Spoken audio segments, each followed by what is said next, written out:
Welcome in, everybody, to Lock and Live with Uncle Phil and Smooth Andy for NFL Week 13. Thanks, everyone, for joining us this Sunday morning. Uncle Phil, Smooth Andy, how are you guys doing this morning?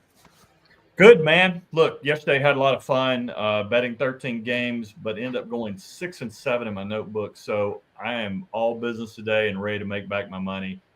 Today looks like a good day for the NFL. Definitely went through about 12 or 13 iterations of the notebook.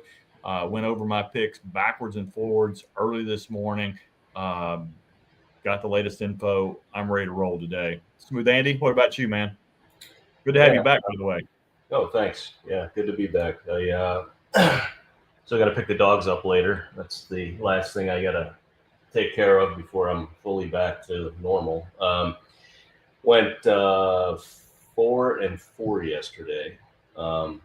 Not great, but could have been worse. So more or less lost a little bit of the juice and got to watch some exciting games. So that was fun.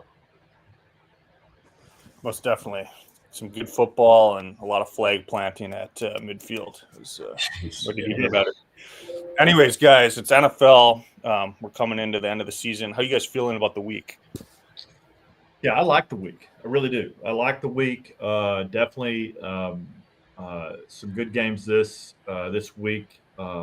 Most I've kind of stuck with when I looked at the lines initially, or when Smooth Andy and I looked at the lines on Wednesday night. Those have kind of stuck with me throughout the week. I think today's going to be a good day. Good stuff. Well, let's just jump right in. Where are we heading first, Uncle Phil? Yeah, we're going to the Meadowlands. You know, we've got Seattle coming to visit the Jets today. Jets are a team kind of in disarray. Tyron Smith went to the IR today or this week. Geno Smith, this is a Geno Smith revenge game coming back home to the Jets. Look, these are two teams in different directions. Seattle, off the bye, has been a different team. They have looked very good. They've looked up to the billing that Smooth Andy and I thought Mike Macdonald would look like as a coach, and this team has started to reflect some of that Baltimore Ravens, especially on defense, that Baltimore Ravens style of play, and certainly stifled Kyler Murray last week. That was a high-powered offense coming in. And didn't do very well last week. Didn't generate a touchdown for Arizona last week. So look, I like Seattle today -1. I think they get it done, and I really don't think this game's particularly close. The next game I like is a little bit different for me. Something that I've looked at, something that I've also followed. Is I look at teams and I follow them both not only for the game against the spread, but also follow them in the first half. And one thing I've looked at this week is I've looked at Carolina and Tampa Bay. Look, I think Carolina's probably a little overvalued right now coming off that game versus the Chiefs. I think the Chiefs are just kind of a mess right now. I no longer think the Chiefs are a Super Bowl winning team. Smooth Andy and I can hash that out on Tuesday, Wednesday night whenever we do the preview for next week. But I think Carolina's a little overvalued. Although Bryce Young has played his best games, I think the defense is still the defense for Carolina. And the defense for Carolina, they are, as far as team totals go, Carolina is allowing teams to go over their team total in the first half. 10 of 11 games this year in the first half. So that is my second best bet today. Is I'm going Tampa Bay over 13.5 points in the first half as my second best bet. And like I said, I've got 5 other best bets, including my bonus in my notebook, and then I've also got 6 teasers in my notebook as well. I typically do 4.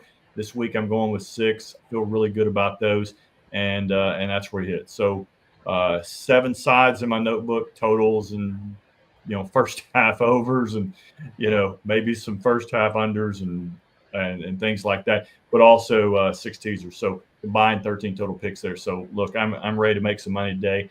Yesterday was a lot of fun. It was a great time watching college football, but at the end of the day, it kind of pissed me off because I lost money yesterday. I'm going to win it back today. Love to hear that. Good stuff. Well, Smooth, how about you? What are your 2 or 3? Okay, I've got 7 bets for the weekend. One is going to be on Monday night. Only one 3 indicator bet, no 4s, 5s, anything else. And the 3 indicator bet is Atlanta. I've got them as a home dog against the Chargers. I've kind of liked the Chargers lately, but they seem to be getting a lot of support this weekend, so I'm going to be going against that. I'll give you 2 more of the 2 indicator bets. One of which is Tennessee playing at Washington. Washington seems to be, I think it's fair to say, struggling. Levis has been playing better. I kind of don't like being on a Tennessee team that suddenly looks good the last 2 or 3 weeks because I'm afraid that I'm on the side of the public, but apparently I'm not because Washington's getting all the bets in that. So that's another one, Tennessee. And the third one that I have this week is going to be Pittsburgh, which was one of the ones I think we both kind of were surprised about on Wednesday, if I recall correctly. Pittsburgh being a dog to a Cincinnati team that has 4 wins on the year. So I've got Pittsburgh is my third bet, and I've got again 4 more that I'll be posting later, including one where I'm going head to head with Uncle Phil, but I'll spare you that one at the moment. Yeah, interesting. In the Pittsburgh game, Pittsburgh continually gets no love from the public. It's like we just don't believe them. And guilty as charged. I haven't really either this year. Pittsburgh is still 8-3 against the spread this year. They're one of the best against the spread teams this year. They're even 5-1 in the last 6 and 2-1 against the spread since their bye. So again, Pittsburgh, surprisingly, one of the most well-traveled fan bases, one of the most vociferous fan bases, and typically one of the more public teams, but just not getting love, constantly outperforming what the public thinks of them. Just didn't believe in this team, and I guess they still don't because they're again against spread this week. So that's an interesting bet. Yeah, I think for me it makes more sense. Not so much just from Pittsburgh being undervalued than Cincy being overvalued. 4-7, they might, even if they won out, they might not make the playoffs. Not sure what everybody's seeing. I know we remember them being a good team, and Joe Burrow is a really good quarterback, and et cetera, but they're just not doing it. And people are still betting on them. So I'm going to hope to make some money off of that. Well, they are. It's just delusion, I guess. It's just their defense that's not doing it right. I mean, It's like Cincinnati looks like they've got one of the worst offensive lines, but Joe Burrow again is one of, if not the leader in passing yards this season. Jamar Chase is one of, if not the league leader in reception yards this year. And then you've got Trey Hendrickson that's leading the NFL in sacks. And so you've got these 3 standout players, but unfortunately you've got some great individuals, just not a great team this year, unfortunately. And a lot of it is on that defense. The offense is doing everything they can and outperforming what they are. Again, Joe Burrow is doing everything he can. Again, the front office is really letting them down this year, just not giving them what they should, what they need to really compete. Again, I'll save my Joe Burrow should advocate for a trade rant to probably Tuesday, Wednesday night. We have a little bit more free form. Obviously, this morning's about our best bets, but I understand the Jets might have an opening soon.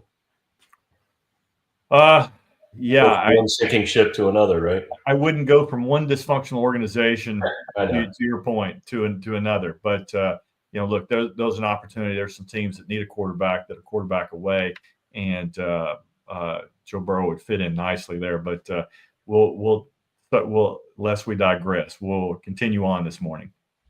All righty, let's get to some questions. We got some good ones that came in on TikTok already. Feel free to shoot a question on Twitter. We'll take a couple of them today. First, everyone wants to know about Philly-Baltimore. Where do you guys stand on that game? Yeah, that one to me is I've got this one in my teaser. I've also got a play on this one as well in my notebook. So I'm kind of limited as to what I can talk about. Look, it's going to be a very interesting game. I mean, it's it's like the unstoppable force versus the immovable object. I mean, you've got, both these teams have got great running offenses, number 1 and number 2 in the NFL, but their defenses are against the run are just excellent. So we'll see which one wins out today. And then you've got I think Devontae Smith doesn't look like he's going to play for Philadelphia today, so they're going to be relying heavily on A.J. Brown. But A.J. Brown's typically the key for Philadelphia. We'll see what they can do against that terrible Baltimore defense. But again, Lamar Jackson, 23-1 against the spread and straight up against the NFC. This is what he does. He wins against the NFC. And, can he do it again today? This Philly team poses a lot of problems and challenges for him to do that. We'll see. This Philadelphia team's red hot. Man, this should be this is our game of the day by far. Even though Nanny and I both love a snow game. Yeah, that's our game. That's our game of the day. I don't care if it was Carolina playing Carolina and the Jets or something. That'd still be the game of the day. Yeah, I know for you it is, but I think the public really loves Philadelphia, Baltimore, and so it'd certainly be one we'll be watching. Cincinnati, Pittsburgh's a big one too. Man, I love watching that one. But a great way to end the day with a snow game. Hopefully, we'll get lots. I've seen various forecasts tonight whether the snow is going to taper off today and not be snowing tonight. Then I've seen 78% chance of definite snow tonight. So we'll see. Either way, it's going to be cold. Should be a fun game in Orchard Park tonight. Smooth Andy, what are your thoughts on Philadelphia, Baltimore? Yeah, I'll be quick so we can get to some more questions. I've got a lean on Baltimore. The lean comes from a metric that says that if two teams with really good winning percentages straight up play each other in a game, you take the favorite.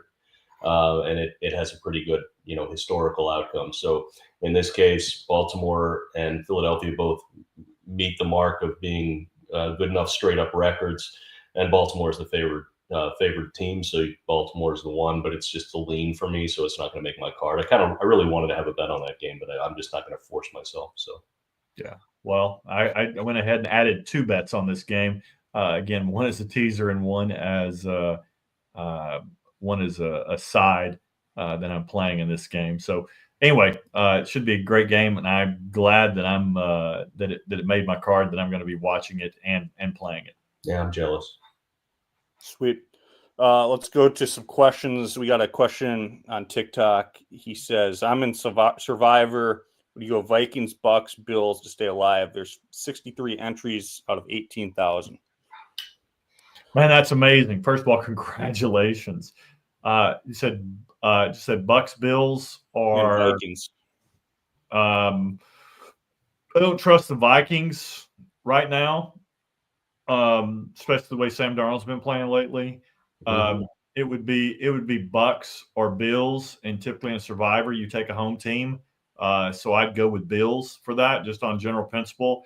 But not to mention Carolina's playing better, and it's a divisional game. That would scare me off a little too. Yeah.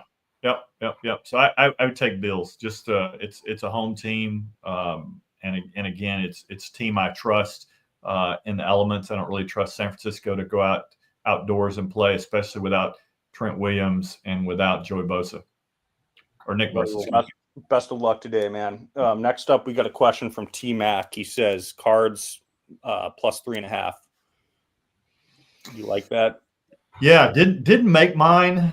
I initially put Cardinals plus 3.5. Really love Kyler Murray as an underdog. I think he's 19-7-1, and he's also got a winning record straight up on the road. Just really excellent. However, some of what I saw last week gave me pause of what Seattle did to him. Seattle, if you can stop the run, which Seattle did, then that's a problem for Kyler, because they become very Kyler dependent, and their offensive coordinator for Arizona last week gave up on the run way too early last week and went to the pass. And when you became very Kyler centric, didn't really work out as well for them last week. And guess who's number one against the run? The Minnesota Vikings. Look, my gut when I looked at the line initially, when Smooth Andy and I went over the lines, I was like, I'm hammering Arizona.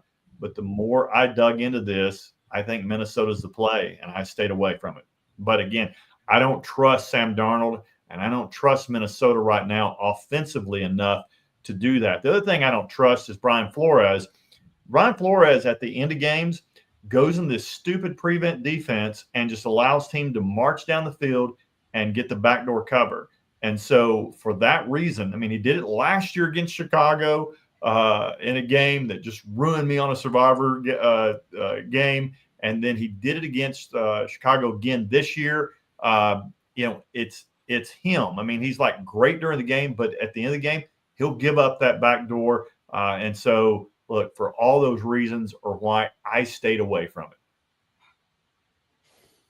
Alrighty. Well, thanks for the question there. We got Chris on Twitter. He says, I'm late to the party. I hope you didn't go over it already, but what are your thoughts on Pittsburgh and the points, Uncle Phil? Yeah, look, I stayed away from this game. Christian, never late for the party. Always good to come in. You're always welcome anytime. I stayed away from this one. Cincinnati's coming off a bye. I don't really know what that does for them. You can't. A bye is not going to fix that defense. And the Steelers, again, are this heavily undervalued team. Again, 8-3 against the spread for the year. The public continues to undervalue them. Again, do I trust Cincinnati? I trust Joe Burrow, and I trust Jamar Chase, and I trust Trey Hendrickson. But do I trust the defense to cover the spread? And unfortunately, that defense just hasn't done as well as Joe Burrow and company and all Cincinnati Bengal fans wish they would. And they just haven't been the team that we all had hoped they would be. I mean, this team is – it's just criminal that Joe Burrow probably won't make the playoffs this year. So I stayed off of it. Smooth Andy, any additional thoughts about Pittsburgh today? Yeah, Pittsburgh's on my card. I've got them at +3, and it's again. Sometimes we go over the lines on Wednesdays or Tuesdays, whichever night we do it, and a line sticks out sometimes. And there are a couple this week. One is for me was Cleveland as well, but then that will be on my card. Just might as well give it away. But Pittsburgh was one of them where I thought, geez, why are they a 3-point dog even on the road to a 4-7 team? And again, we talked about it a little bit earlier. It could be a combination of Pittsburgh being undervalued and Cincinnati being overvalued, or maybe I'm just dumb and this is going to be a lopsided Cincinnati victory. But it just looked to me like I want to be on Pittsburgh, and the public's on Cincinnati. So yeah, that's who I'm going to be on is Pittsburgh this week. Yeah, when you look at the side, I'll add one additional thing to that. Look, I think that's great commentary on that, and certainly agree with everything you just said. With the total on this one is interesting to look at, but there's two ways of looking at this. If you're looking at Cincinnati, when they're facing teams with a winning record, they are 6-0 to the over when facing team with winning record, and Pittsburgh certainly got a winning record. They say then, well, this should go over. Well, Ed Hockley, his group is refereeing this game, and their team, especially in divisional matches. Obviously this is slicing it pretty thin, but Ed Hockley against teams in divisional matches, those teams tend to go under. So I stayed away from as well, and it could be a reason why that total has dropped on that. So I stayed away from that as well.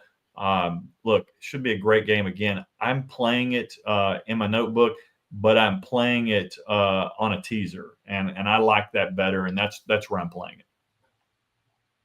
Sweet. Let's keep it rolling. We got Corky. He says, can the boys feed us a player prop again? Seems like A.J. Brown could be good value today. Yeah. Smooth Andy, I'll go ahead and take that since you're not a player prop guy, if you don't mind. Oh, I'm absolutely happy with that. Yeah, let's do it. Yeah, I would go look, I'd go anytime touchdown. Jamar Chase has got 6 touchdowns in the last 4 games. There's no reason that he's not going to have one again today. Joe Burrow continues to feed him. I think that's going to be it. There's no question, since Baltimore is so good against the run, that A.J. Brown also is going to be a favorite target of Jalen Hurts. So I would look for an anytime touchdown with them, and I would probably parlay that. I would do anytime touchdown with Jamar Chase, anytime touchdown with Devontae or A.J. Brown, and I'd call it a day, and I'd ring the register. Sweet. Let's keep it rolling. We got a question. Tampa -6.5 versus Carolina. Do you like that, Uncle Phil? Look, I stayed away from it. That line is moving up. I think that, again, Tampa is I think Carolina is overvalued. I think it's probably a good spot for Tampa. That was a little too many points for me, but I think Tampa's the play here today. I think Tampa probably gets it done. I think Tampa, they are the best team in the NFC South, and I think they end up going to the playoffs versus the Falcons. I think the Falcons find a way to screw things up, and I think Tampa wins that division. Look, I am just a big Tampa fan now that, especially I'm not sure if they're getting Tristan Wirfs back this week or not, but they did get Mike Evans back, and they're a team that's going to be reckoned with. I would not want to play them first round of the playoffs if I saw them coming. So again, I like Tampa Bay. It was just a little too many points for me, but I wouldn't be surprised if they cover it, and I wouldn't be surprised if they absolutely just smash Carolina today. I think Carolina, again, coming off the past 2 or 3 games, is a little overvalued, and given the spot, I think Tampa Bay probably gets that done. I just didn't have the guts to do it today. Alrighty, we'll take one more. We're getting close to an hour before kickoff. Corky has one more. He says Saints versus Rams. Any thoughts on that one? Smooth Andy. Saints versus Rams. I don't have a bet on that today. Let me see if I got a lean. Sorry, I'm having trouble finding it here. Oh, sorry.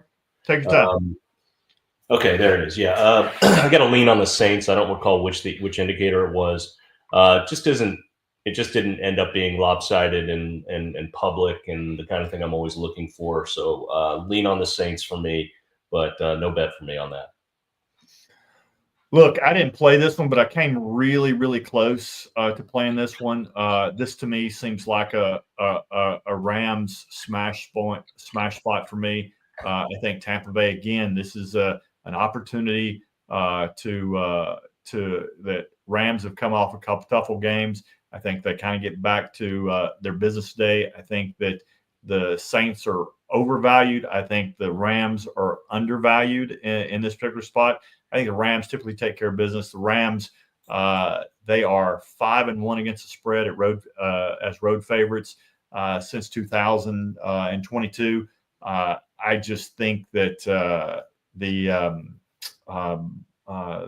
Rams are the play today, and I think the Rams probably cover. Also look for this game to go under. I think that the Rams' offensive line's getting healthy. I think that defensive line, they're a problem. If you saw Jared Verse last week, he just absolutely just smashed Jordan Mailata, the big left tackle for Philadelphia, just ran right over him. I expect him to wreak havoc today and cause problems for them. Also, the Saints, in their last 5 years, they're 0-5 against the spread coming off a bye. So I don't really look at that, especially with a backup coach, an interim coach. I think that their coach has been a nice story, but I'll take Sean McVay any day, and certainly take Matthew Stafford over David or Derek Carr. And I think that the Rams defense is going to cause some issues for them. So again, didn't take it, couldn't take everything today, but I would have smashed if I didn't have so many other good choices out there. That would have made my card. Definitely. Hey, well, thanks for the question, Corky. Well, Uncle Phil, Smooth Andy, any final thoughts before we take off? Smooth Andy, tell the people what you're thinking. A little underwhelmed by my indicators this week. Didn't get a lot of emphatic bets, but sometimes those are the best ones anyway when you end up with just barely enough to decide to pull the trigger. So, like I said, I'll have 7 out there. I don't seem to have anything for the afternoon games. I have one for Monday night, but looks like my last bet before Monday night is going to be the 1 o'clock window. So I'll be just cruising through the 4 o'clock window with you guys today. But anyway, good luck, everybody. Yeah, look, man, I'm excited about today again.